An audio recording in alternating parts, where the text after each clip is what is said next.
বগদা ঠাকুর নেবেন না? হ্যাঁ হয়ে গেছে।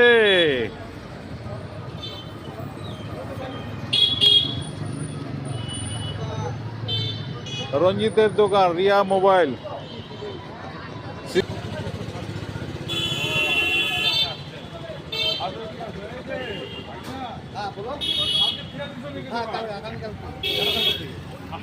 দেখি না কালকে ঠিক মতো আসে। হ্যাঁ, তুমি তো মোবাইলের দোকান করো, আবার ঠাকুরের ব্যবসা করো কিনা? আবার আমি প্রতি বছরই করি। আমি কালকে কেমন হচ্ছে ব্যবসা? কালকে মোটামুটি ভালোই হয়েছে। আজকে তো হবে না। 10 বছর ধরে ব্যবসা করতেছে। ঠাকুরের ব্যবসা 10 বছর। আগে বলি ঠাকুর ভিডিও করতে আমি বলতেছি তুমি যে ঠাকুরের ব্যবসা করতেছো, হ্যাঁ। মানে